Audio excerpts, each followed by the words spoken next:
was the confidence level like heading onto that power play? Confidence was good. I mean, we've been going a little bit quicker, at a higher pace, faster pace the last couple. So the confidence is there. It was good composure early to withstand their pressure. And that's how the middle of the ice opens up. We'll stay front right. Parky, how just the way Sam has been so productive on the power play this year, just how fitting was it that that moment came down to the puck on his stick? Well, if he's open, obviously we want to look for him, and he's in the slot, and just get the puck to him. Obviously, he scored a lot of goals from there and works really hard in the practices shooting from there. So you want to get puck to him, and that's what happened. Left side, second row. Yeah, for both you guys. Sam just mentioned about withstanding their pressure early. What changed for you guys after the first period to basically lock them down? Are you saying 5-on-5 or Yes, just what saying you where? guys did in terms of just being able to dominate from the second period on in terms of shot attempts and I think we supported better. Their transition game's so strong. We came back as a unit and really demanded that puck. Closer plays. That's what you need against a team like that that's got so much talent on the transition, and that's what they feed off of. So, I think it starts on the defensive side of it. That's where all our offense comes from, and we started focusing on that a little bit more, putting more intensity on that side of the puck, and we're able to sustain a little bit more pressure and have it on our stick. Did you want to add anything? Okay. Right side, Tom. Sam, how many goals of your power play goals have been basically from that spot? Do you feel like teams have been trying to take that one away from you in the playoffs? It seems like it's been harder to get them from there, the shots from there this playoffs. Yeah, I mean, I think when you go through a month like we had in January, when everything seemed to be going, it's obviously something they've been trying to take away. I've felt like we've done a good job of if they're taking that away, there's something else that's going to be open. You get Hagues to move off the backside a little bit more, make it a little tougher to defend. But I think it's just our pace the last couple has increased, and I think you look at all these penalty kills that are left. Everyone puts that pressure on, so the more you can withstand that, hold on to a couple pucks. That's what opens up the middle. Left side, front row. Guess we'll start with Barkley. Just a little bit about how close these games have been. I mean, obviously 3 straight overtime, but game 1 was close, and how the peaks and valleys of this series can go. You guys dominated game 3, but we're down 2-1 in this series. How good does it feel to be here now 2-2?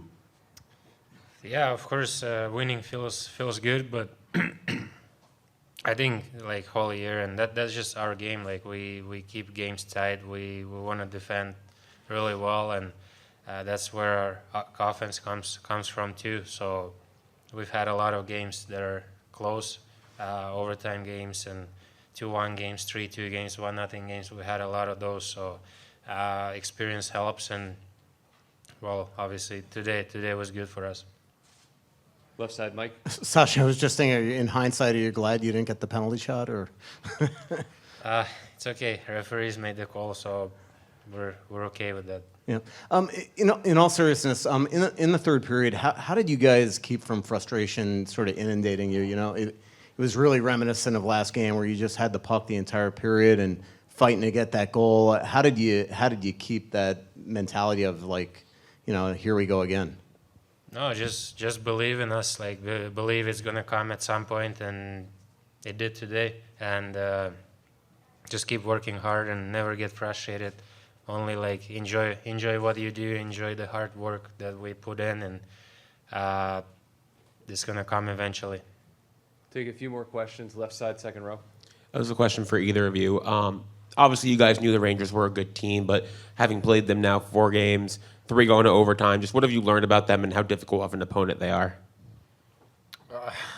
Nothing we didn't know. I think you see the top end talent they have on their team. They're going to take advantage of their opportunities when they get them. So you can't lose focus for a moment. You've seen it time and time again. So no shock. It's been a close series, and a couple bounces here and there to give either team a couple wins. Left side, third row. Sam, what's the feeling when you're seeing that the puck is going in after so many great chances against Shesterkin by your team? I mean, he's arguably one of the best goalies in the world. He's going to make his saves. I think when the game's tight and the way we play, we're going to generate chances. The more we can stick with it, the more we can stick to our structure, the more comfortable we'll be. And you got to believe that one's going to go in. Take two more questions. Back right. Alex, there was the overtime goal, obviously, but those first two goals, were kind of greasy, kind of playoff goals. That's what Carter said in the dressing room. How important are those types of goals, especially when you're going up against a guy like Shesterkin, who's finding a way to stop so much? Yes, like Sam said, he's one of the best goalies in the world, so it's not easy to score on him, obviously. So and obviously goals, it doesn't matter how they go in, as long as they go in, and you need that sometimes, and that's how it ended up. But I think like Sam's goal was a little nicer. Last question, right side, third row. Just for either of you guys, Paul Maurice has talked a lot about how hard training camp was earlier this year, and you guys don't look tired at all at any point in this game. I'm just wondering the confidence in your conditioning right now, because it seems like the endurance is unbelievable. Everyone's feeling it this time. When we're on our toes, when we're playing that faster pace, limiting their time and space, it gives us maybe a little bit more room out there, and that could feel better than when you got no space out there. So we're just trying to stick to our structure,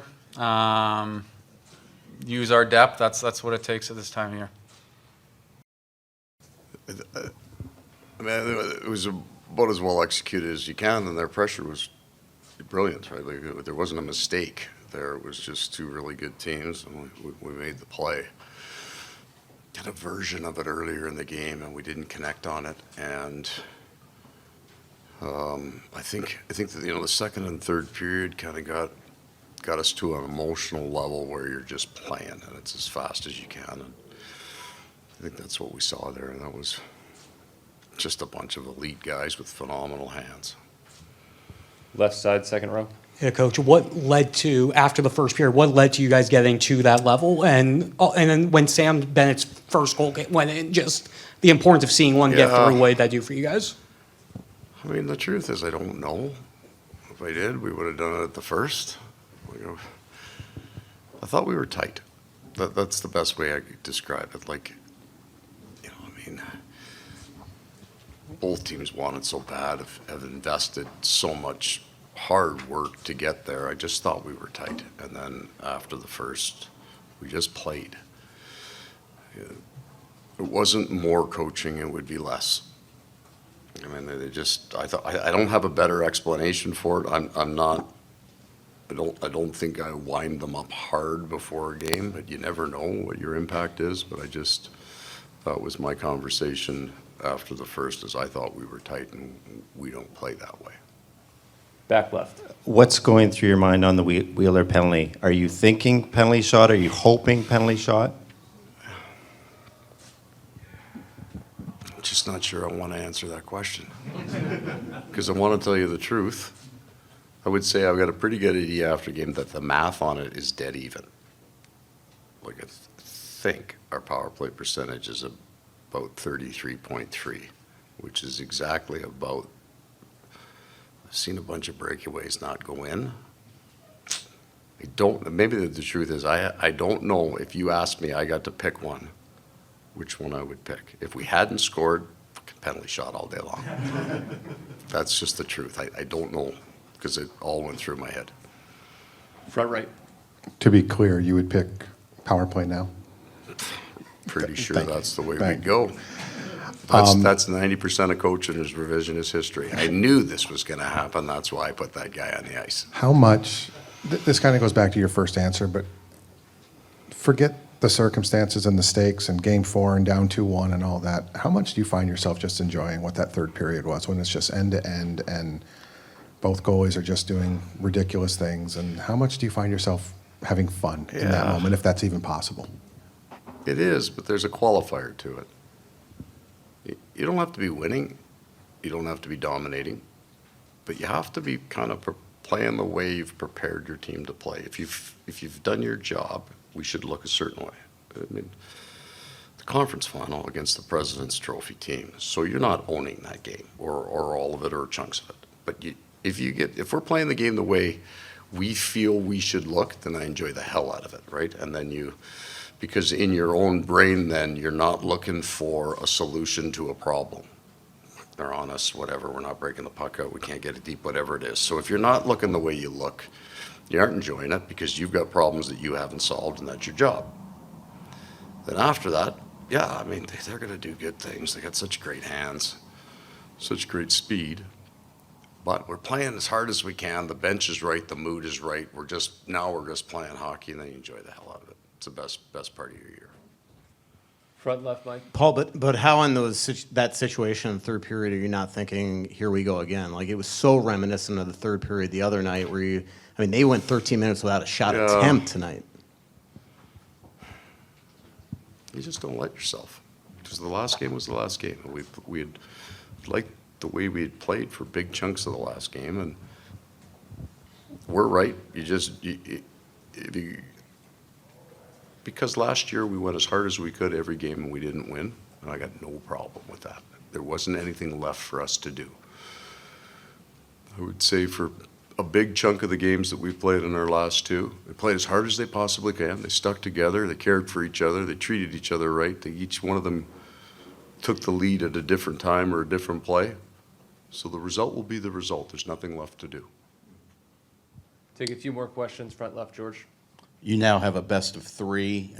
You've talked about you'd be happy going into Game 7, overtime, whatever. But did you think this series would be as close as it would be? Even Game 1, the one you got 3-0 was 1-0 going into third. I think we hoped. Like you don't start at home for a reason.